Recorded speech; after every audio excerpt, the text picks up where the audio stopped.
Allez, on va parler d'un livre, et d'un livre incroyablement, j'allais dire, très degreffien dans son inspiration, parce qu'il met la philosophie au service d'une analyse de la société contemporaine. Max Weber avait parlé de l'esprit du capitalisme l'analysant comme l'une des efflorescences du protestantisme. Vous faites la même chose sur notre modernité, notre postmodernité. Et d'un certain point de vue, notre postmodernité, elle est par moments luthérienne, d'autres moments d'ailleurs plus volontiers calviniste. En tout cas, les parpaillots sont là, si j'ose dire. Vous parliez de l'esprit canal, c'était un esprit protestataire, et dans ce mot s'entend un autre mot plus ancien qui est protestant.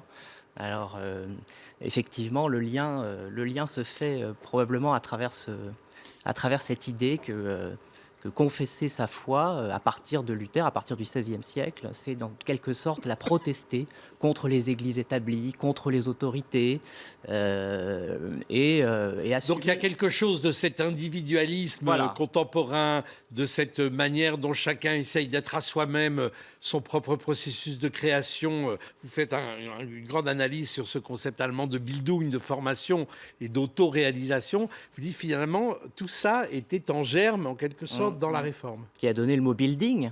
On a une civilisation du building, mais le building, c'est un mot allemand qui veut dire se construire d'abord. Une figure protestante typique qui incarne ça, c'est le cow-boy, qui est la figure américaine par excellence, qui est le hors-la-loi. Mais c'est quoi un hors-la-loi? Un hors-la-loi au sens religieux du terme, c'est quelqu'un qui est dans la foi.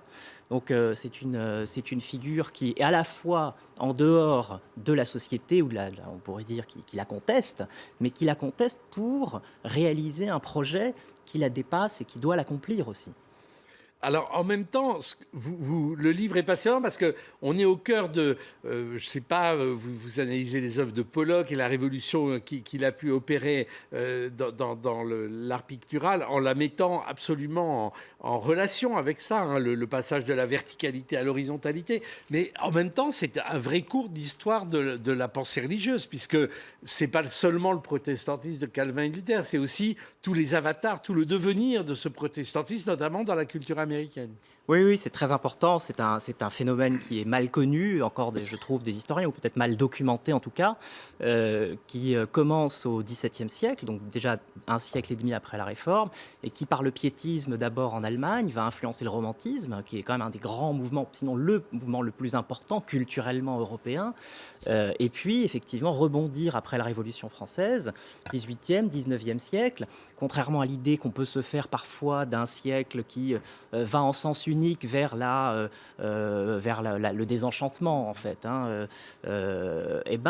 C'est pas tout à fait ça. C'est-à-dire qu'en fait, il y a des mouvements de réveil. On appelle ça le réveil, d'ailleurs.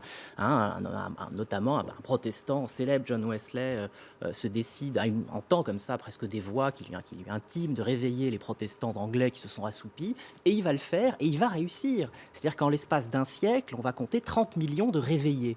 Et ça, c'est au cœur d'une époque qui pourtant a vu le triomphe des Lumières, de la Révolution française, du rationalisme.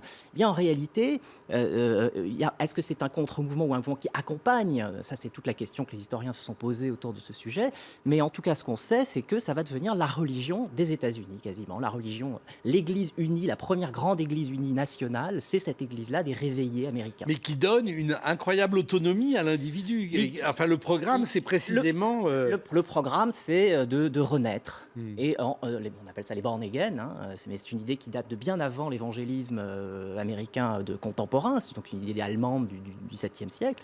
Un deuxième baptême à travers lequel on va se construire soi-même, on va se faire en quelque sorte de son vivant, quoi. Et on va, au lieu de recevoir la nature, on va la produire, on va se choisir son identité, son style, sa singularité, sa sexualité, et c'est ce qui va déterminer effectivement les grands concepts de la société contemporaine. Oui, et sur lequel finalement la logique de consommation va s'articuler, presque s'emboîter avec une facilité déconcertante. La question clé, c'est que Effectivement, le protestantisme, pendant longtemps, vous avez cité Max Weber, a été associé à une éthique de la production, une éthique ascétique du travail. Et on avait un petit peu de mal à l'articuler à cette société de la consommation qui en apparaissait comme l'envers, comme la partie, au fait, Oui, de l'austérité protestante, voilà, caricaturale. Mais en fait, grâce à votre livre, on comprend que non. on comprend que la consommation, c'est une manière de continuer en fait cette histoire. Consommer, c'est quoi? C'est d'abord effectivement se produire en choisissant des choses qui nous ressemblent et qu'on va ingérer, consommer, hein, au sens propre du terme, digérer, et qui vont nous construire comme des briques. Alors, on peut parler de théologie 2.0, puisque vous faites des analyses très subtiles hein, sur la pomme d'appel, par exemple, hein, sur cette pomme croquée comme Eh oui. Eh oui, là, bah, c'est effectivement c'est la pomme du péché originel, oui, si c'est la on pomme de veut. Turing, mais c'est Mais c'est aussi la d'abord pomme, peut-être la pomme du péché et originel. c'est aussi la pomme d'Alan Turing, le grand mathématicien sur lequel il y a eu un film récemment. Et c'est aussi, Suicidé pour avoir été condamné oui, pour son homosexualité. mais cette pomme, c'est la pomme de Walt Disney, en réalité, parce que Turing était un fan de Blanche-Neige, Blanche-Neige, oui, oui. et il a voulu se suicider, comme dans Blanche-Neige, en trempant une pomme dans le cyanure et en la croquant. Et cette pomme fait le lien pour moi entre effectivement une histoire très antique, ancienne, qui nous revient voilà, de l'Ancien Testament, au Jardin d'Éden, à la plus grande contemporanéité à travers ce joint improbable finalement de Walt Disney, qui était d'ailleurs à Mais titre qui tient une grande place hein, dans votre livre, Walt Disney. ben, c'était un protestant et il a théorisé son cinéma comme un cinéma religieux d'une certaine manière, puisque l'idée clé au départ de Walt Disney, c'est pas seulement divertir, hein, c'est permettre à l'adulte de lâcher prise et de retrouver ses émotions d'enfant. Et évidemment, c'est quelque chose de très évangélique. Hein, heureux les enfants, c'est une phrase qui forme toute la pensée chrétienne. Donc Dieu est mort, mais pas tant que ça. On le voit un peu tous les jours, non? Il me semble. Voilà, c'est un livre passionnant. Bon, il faut s'accrocher. Enfin, voilà, moi, ça m'a ravivé beaucoup de connaissances philosophiques qui étaient un petit peu enfouies, mais néanmoins, il est extrêmement clair et puis il est très ludique parce que on passe de références très classiques à des références très contemporaines. Voilà, donc de Luther au Jean Calvin Klein, vous allez vous y retrouver. Si c'est pas les premières références, ce seront les secondes. En tout cas, voilà, et la lecture est très très plaisante. Merci, en tout cas. De ce stimuli-là.